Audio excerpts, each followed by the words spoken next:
So most of my time working in Afghan newsroom, I was trying to prove myself that I am as good as any male journalist. No one can act with impunity. These are crimes that are beyond the pale. We are talking about human beings. We're not talking about numbers. We need a court. That's as simple as that. This is Asymmetrical Haircuts, your international justice podcast with Janet Anderson and Stephanie van den Berg. All rise. A short warning before we start. This episode includes detailed descriptions of atrocities, including sexual and gender-based crimes. Hi, Steph. Hi, Janet. So we've spoken many times about how wars affect women and girls particularly. For example, last year we had a conversation about sexual and gender-based violence in Sudan, where we had a very specific focus on women and how they are affected. And we're going to link to that in our show notes. We've also spoken about the role that journalists play in wars and how they're sometimes targeted for showing what happens on the ground. And we're going to connect those two things today to talk about the role of female reporters in conflict and how, in many cases, they can shed a very unique light on how women and girls are affected. And we're going to focus today on Afghanistan. And for that, we welcome Zahra Nader. Hi, Zahra. Hi, Janet. Hi, Stephanie. It's so good to be here with you all. Every conflict, of course, is unique and has its own quirks, but it felt particularly important to have this perspective from Afghanistan when we're discussing about women journalists. Zahra started her career in journalism in 2011 in Kabul and joined the New York Times Bureau in 2016. She's now based in Canada, where she's doing a PhD in feminist, gender, and women's studies at the York University in Toronto. And with all this, she has the time to be the editor-in-chief of Zan Times, a new women-led newsroom in exile that covers the human rights situation in Afghanistan with a focus on women, the environment, and other issues. So, Zahra, let's just kick off. You started working, we said, in 2011. I mean, what was the space that women had in the media at that point, and how has it changed? So I actually started working in an environment where the media was very much male dominated in the sense that men were leading the media. They were the media manager, they were the media owners, and we were present as women journalists in the newsroom. And our presence was needed in a way because Afghanistan's media landscape was entirely funded by the donor money after 2001. Meaning that media started popping up in Afghanistan, not necessarily because people thought, oh, it's a very good idea to have freedom of information, for people to know what the authorities are doing and taking them accountable. Media become most likely as another business. To give you one example is the example of Saad Mohseni. Saad is running the Mobi Group or Tulu Television, one of the most successful media outlet. He's calling himself the Robert Murdoch of Afghanistan. And so that big. So he wrote in his book that when he came to Afghanistan, he came with the idea that he wants to start a business in Afghanistan to make money, probably. And then along the way, the idea he came was he wanted to do import and export of dry fruit from Afghanistan. And with that idea, then later on, a minister of information and culture who was friend with his father, told her, why you are not starting a media? It's better to start a media. And then he started this media, and then there are citations different, but he received millions to start Tolu TV or Mobi Group from USAID and other international donors, according to different sources. So the media became a very luxury business in Afghanistan over the past 20 years. As a part of that, Saad also said this in his book, but I know that by experience, that presence of women were needed because international donor money was saying that how many women is in the newsroom. So if you can provide that, actually half of the newsroom is women, perfect. You are such a great example of a democratic, gender equal newsroom. You get all the money. Good for you. So that was, you were being rewarded for having more women in the newsroom in terms of donor money. Yet, what was not being seen is very much how do that woman work there? What was their situation, environment? And one of the first African women journalists who was killed in Afghanistan was, I believe she was killed in May of 2025, and she was working for Tolu TV. And the fame and the visibility brought her a lots of attention, and that attention in some way led to her death. And then nobody took responsibility. Afterward, everybody said, oh, it was her personal issues that led to her death. And every other woman journalist who was killed in Afghanistan, this was the question, like, oh, it was their personal issues. So the woman journalists who got killed, it was their personal issues or their personal life that caused them the death or the threat, not the media, the personality, the work. So in a way, we were given spot to be there. Our presence was needed, but our safety and security was not taken into account even before the Taliban. I was wondering to what extent then women, well, all journalists, but particularly women, have been equipped to be able to cover conflict in Afghanistan. I mean, if so many women have been killed, is that one of the issues? I mean, apart from obviously the very biggest issue of the gender apartheid, so on, but have also women not actually been very well supported to know how to cover conflict? Yeah, very important question. The journalists who were killed, not most of them were killed on the side of the attack or as they were doing their work. They were killed on the way to their home or in their own home. And basically, in a way that the boss or the media industry could, in a way, distance themselves and say, okay, it was not related to their job, it was something else. We as African women journalists were not very much asked to do and go cover attacks actively. Even in those that were happening in Kabul, we were not asked to cover those attacks. 2015, I was working in one of the largest newsrooms that I ever worked.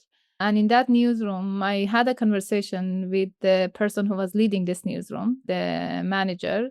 And he told me, we were talking about women journalists. And then he said, you can never be a good journalist in Afghanistan because you're a woman. And I asked, why would you say that? Because, of course, I'm a woman. I want to be a good journalist. He gave me 3 reasons. He said, you cannot stay late in office, you cannot cover attacks, and then you cannot travel. 3 reasons. And after that point, I was already 5-6 years into my career as a journalist. I was never asked to do any of those things. It was simply assumed that because I am a woman, I cannot do those things. So when I joined the New York Times, the limitation was I was not being told that because you're a woman, you cannot cover certain topics or issues. It was more voluntarily based. So whenever some attacks happen, I would always raise my hand and say, I'm going to go cover that attack. And they would usually allow you to go and cover the attack that was happening. So 2016, there was an attack happening at the American University in Kabul. I went there, it was during the evening shift happening. And I met that colleague at 10 p.m. So I went to him and said, look, it's 10 p.m., you're here, I'm here. There's nothing wrong with me not being able to be there, but the fact that I was never asked to do those kind of things. And even when I started going to cover attacks, I remember all the time it was male journalists coming to cover those attacks. The belief was that the war is too scary for a woman to be there because I will get scared by the experience, right? So when I was going from the New York Times to cover those kind of attacks that was happening in Kabul, I was hearing from my male colleague who was saying, oh, like there is no man at the New York Times, but why they're sending a woman to cover the attacks? So it was something as a negative. If I'm doing something, stepping out of my lane, I'm not supposed to be there, yet I'm there. So there was that kind of negotiation were happening a lot, even before the Taliban. So there was like very defined gender role for a woman, what you could do, what you cannot do. And based on that, you wouldn't get a chance to very much people would try you. They would just assume, and then they make decision for you. They wouldn't give you the chance to prove them wrong or to prove yourself of what you're capable of. So most of my time working in Afghan newsroom, I was trying to prove myself that I am as good as any male journalist. Those are all examples of where you, in one hand, had to really fight to get your place and show that you could do the same job that your male colleagues could. But there's also often very specific stories that you can do as a woman, or that are actually quite big stories that women tend to kind of think of that are unseen by the kind of masculine mailroom. Do you have any specific examples of where you could really kind of use being a woman in doing a story you really wanted to do? Yeah, yeah. One of those examples of the story that I did in Kabul was a story on virginity tests. Virginity tests were being conducted by the Afghan government in Kabul. Like, if a woman was accused of wedlock or just sitting in a car of another unrelated man, she could be taken to the forensic center and going through a very inhuman virginity test. So no male journalist could cover this story because you, as a man, culturally, it's very sensitive. You cannot go to a woman and ask, "Oh, have you done the virginity test? What really happened?" People like, "Oh, I don't want to talk to you about this," right? That was not there for me. I could just literally go approach any woman and talk about, like, sit down and build a rapport with them and then start talking. So for that story, I knew I was following from before the story of a young 13-year-old girl who was about to be lynched in Kabul city because she sat in car of another unrelated man. And then the mob attacked them, and then the police got involved. Basically, she was taken and she went through this virginity test. So I went to the center, the forensic center in Kabul. I sat there and I actually went with the women who were doing virginity tests themselves. I went in the room, I just observed how they are doing it. This was not possible for a man to be allowed in that room, but I was allowed because I was a woman. And then all these women that I interviewed, they trusted me with their own story. They told me about what happened to them, the violation that they suffered, how they examined. And so we told that story, and that story brought a lot of attention on the abuse of power by the Afghan government that making women to go through this. While the president himself had said previously that the Afghan government is not doing the virginity test. So this also shows that you don't have to be, a male journalist to tell a good story. Like sometimes your unique approach is being a woman and entering into spaces where no man can enter and create safe environment for the people to share their stories with you. Do you feel that sometimes, though, Zahra, that women are kind of pushed into doing stories, expected to do specific kinds of stories during conflicts? That's the kind of thing that a woman can do. You could do a daily life story, how difficult it is to find food, find sustenance, etc., or to look after children, and that during a conflict, that's the kind of story you'd be pushed into. Yes, I believe again when you are this unique power that you have to be able to talk with women, sometimes this is being used in ways that you've been assigned, okay, you go cover this part of it, you just talk with the woman. I would say there's advantage and disadvantage to this. I'm more advocating I take this as an advantage because this will allow you a unique opportunity to be able to tell the story that other might not be necessarily able to tell that story. To just give you one more recent example is that we talked with a woman in Herat province. There was an earthquake 2 years ago, I believe.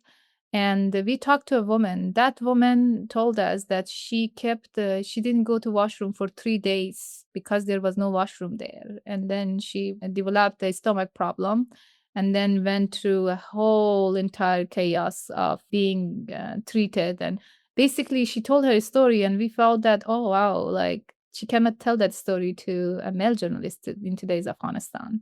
And this is those specific aspect of it, because when you think about earthquake, you don't necessarily think about washroom. But when you are covering the story from perspective of woman, you came to realize, oh my God, if there's no washroom, that means this woman, none of them will be able to have safe access to washroom. And would they hold it?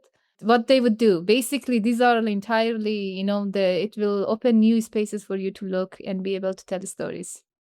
Zara, you talked before about that because women journalists were very visible. I know there was always a lot of reporting about women Afghan news anchors and things, and it's shown also in here, in the West and by donors as all this kind of making progress, but that made women very visible, and that led to them being targeted by people who didn't like either the media or, I don't know, foreign influence in Afghanistan. So did you ever feel targeted personally because you were a female reporter?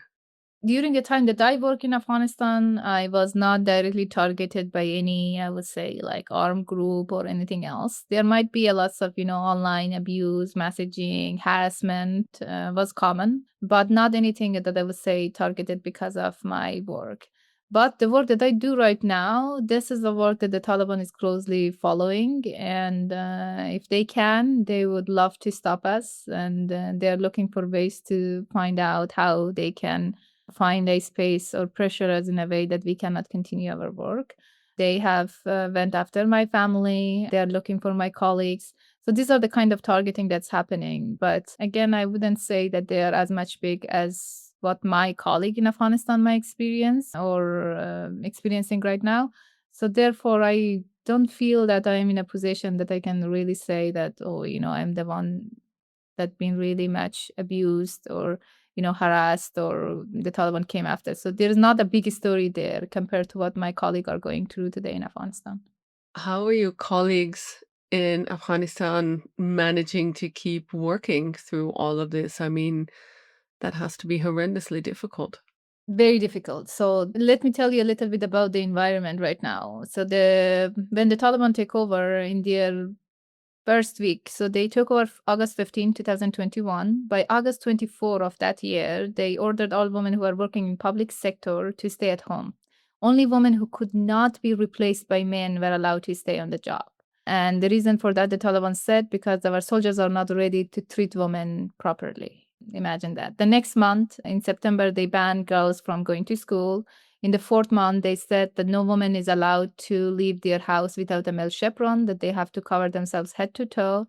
By August of 2024, they approved a law that says women's voices are banned from being heard in public. Women's voices, of course, banned from being put on TV or shown. So the Taliban have waged a war to completely remove women from society. And women journalists, being very public, they have been hit the hardest. And Reporters Without Borders put a number early on saying that from every 5 women journalists working in Afghanistan, 4 of them have lost their job. And that's a huge number. That was in 4 months into the Taliban takeover. So what's happening right now? Women in most parts of Afghanistan, in Kabul, in cities like Herat, bigger cities, they can still travel by themselves in the city.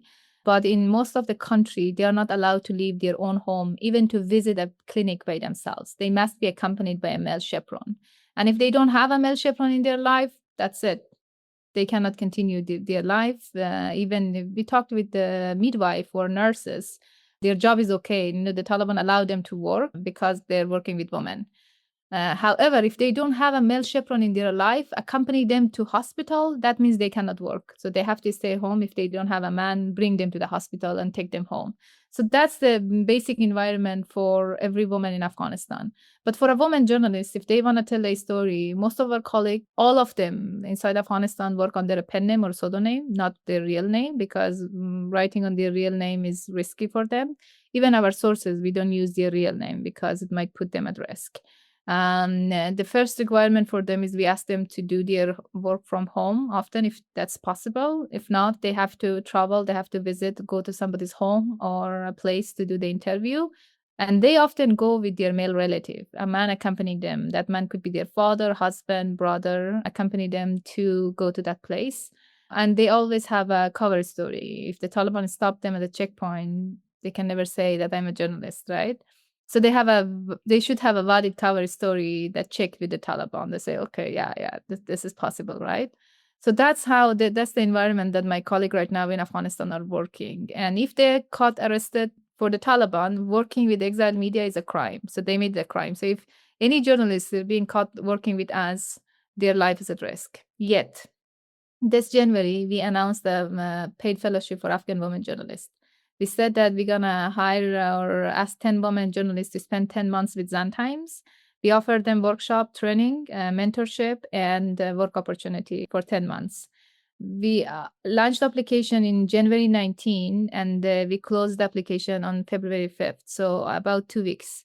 And in about 2 weeks, we received 860 applications from women living in 31 of Afghanistan's 34 provinces.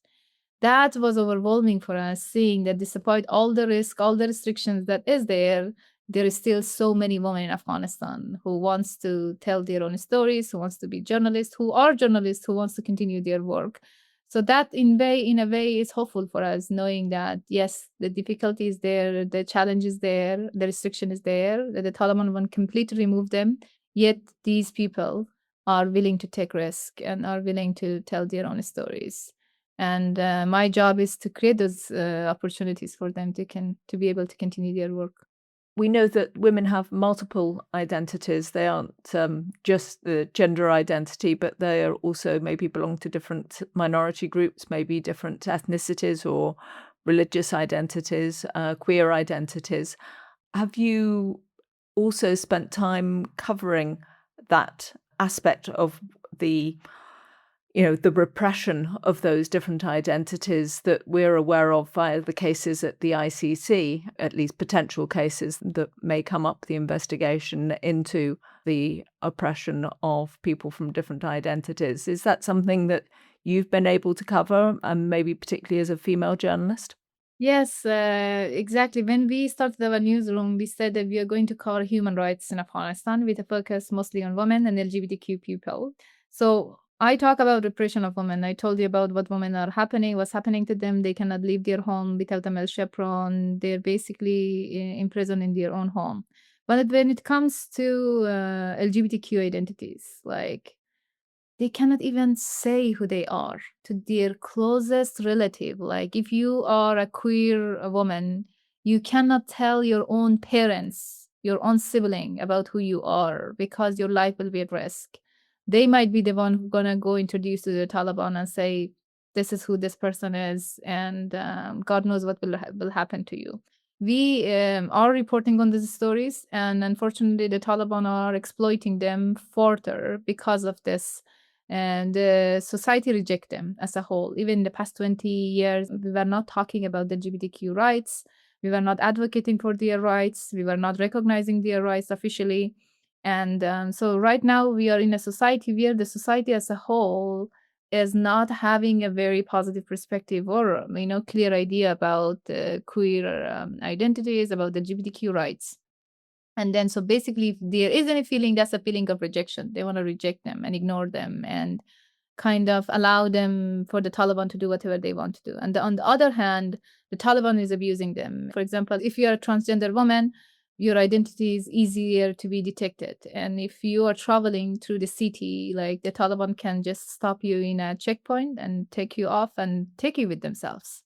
And then you have nobody to advocate for you. We have talked with many LGBTQ people inside Afghanistan who told us they have been unfortunately raped by the Taliban soldiers, by the Taliban commanders, and there are stories that they have been taken as a sex slave. For example, taken weeks, put in a house, and raped by a Taliban commander and his soldiers. So that's the kind of very difficult and gruesome experiences that we hear from the LGBTQ community, and we are trying to report that stories. As well, thankfully, we do have a LGBTQ writer who joined us this year. She is working and covering more of those stories for us this year, hopefully. Janet touched briefly already on the ICC case and the request for warrants, which was about persecution of women and also very clearly mentioned these singling out of the LGBTQ community. Does that even resonate in kind of today's Afghanistan? Do people know that this case is happening? Is there any hope that the ICC will do something? Because I know it's one of the longest running cases at the ICC. The complaint is always that it takes forever and they're not really doing anything. So I'm wondering, is there any faith in the ICC actually stepping up? So I think that was one of the most concrete action taken so far, almost in the 5 years, was this arrest issued for the Taliban leader and Chief Justice and his Chief Justice. So these are the only concrete action that we are seeing happen in the past 5 years. People of Afghanistan know about this.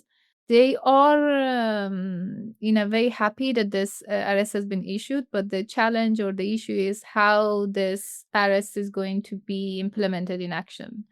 The Taliban leader himself is in hiding. Even inside Afghanistan, people cannot see his face. He's not showing his face in public. He's not coming out. He's in hiding. He's not going to leave Afghanistan and going to go travel to a country where ICC can arrest him. Same thing with his Chief Justice. So I would say it has been a really good move. But if you're thinking about action, how this could be applied or implemented, I don't see lots of hope. Rather than if this similar arrest warrant issued for other Taliban leader, those who are traveling outside, that hopefully would be more hopeful for us, thinking that there might be an opportunity that they can be arrested. Zahra, we'd love to spend more time chatting to you, and I particularly want to hear more about Zan Times itself. But that's not the subject of this podcast, unfortunately. The subject is meant to be all about conflict, so maybe we can also chat separately. But is there anything that we should have asked you that you wanted to have a chance to say on how women reporters are dealing with conflict that you didn't get a chance to say so far in the podcast? So what I want to really say is that maybe this is a good podcast to talk about that is that like when we talk about war and conflict, we just feel they're so distant, especially if you're living in the West. It feels so distant. So like, oh, like that country in war, that country in war is not going to affect me, right? I'm just safe here. But what happens in Afghanistan, I believe this should be a warning sign for all of us living everywhere in the world. The fact that women's right is not guaranteed. What we are seeing in Afghanistan, 5 years, women have been stripped of their most basic human right, the right to go to school. That right have been taken from them. And 5 years, nothing has been done to change that for Afghan women. That could happen, unfortunately, to any country in the world. So that should be kind of a warning sign that what happens to women in Afghanistan doesn't only stay in Afghanistan.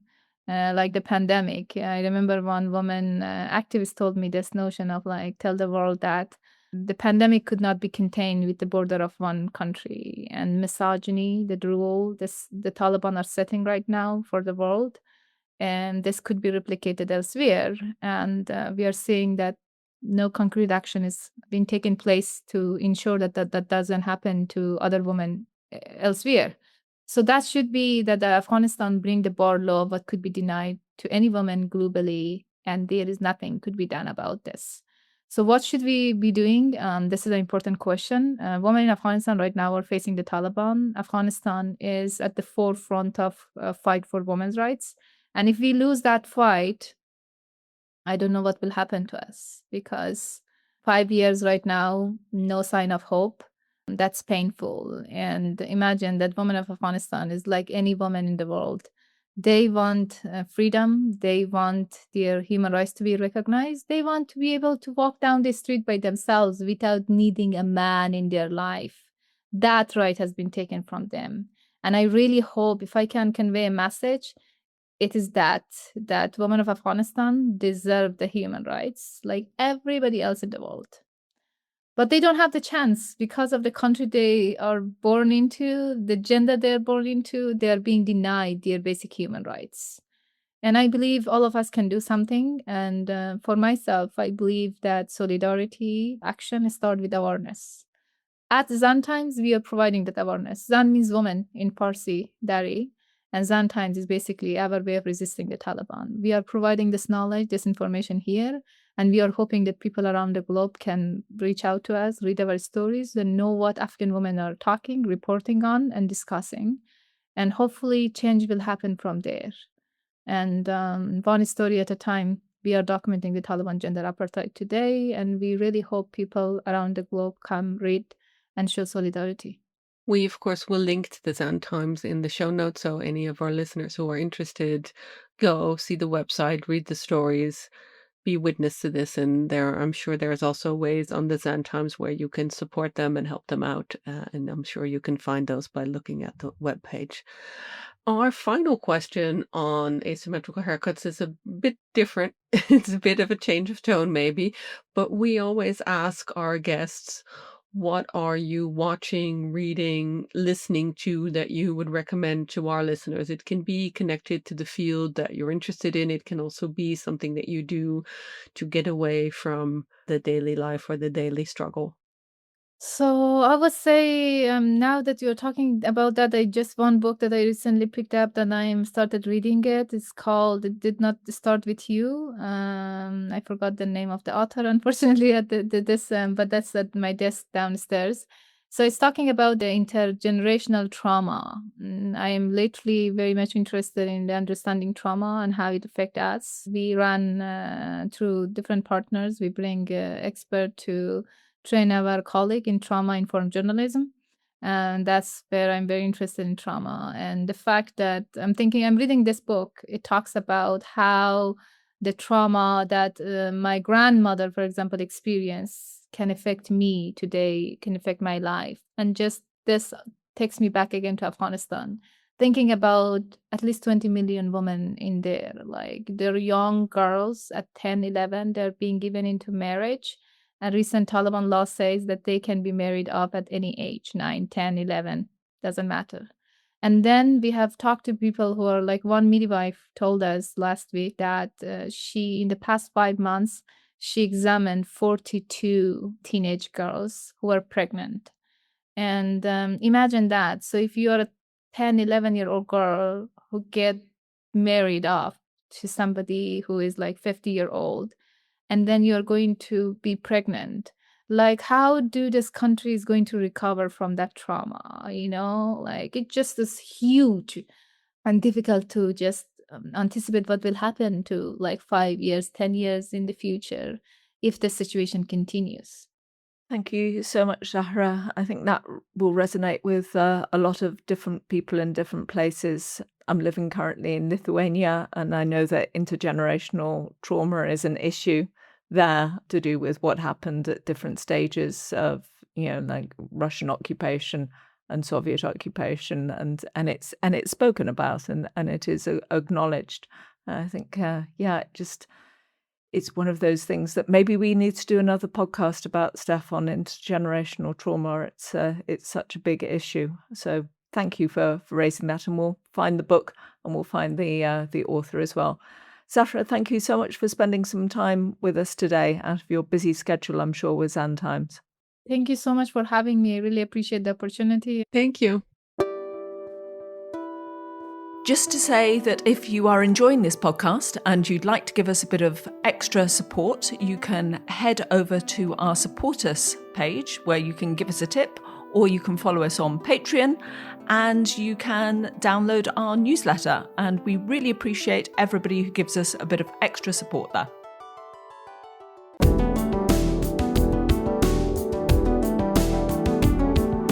This was Asymmetrical Haircuts, your international justice podcast, created and presented by Janet Anderson and Stephanie Vandenberg, in partnership with the Hague Humanity Hub.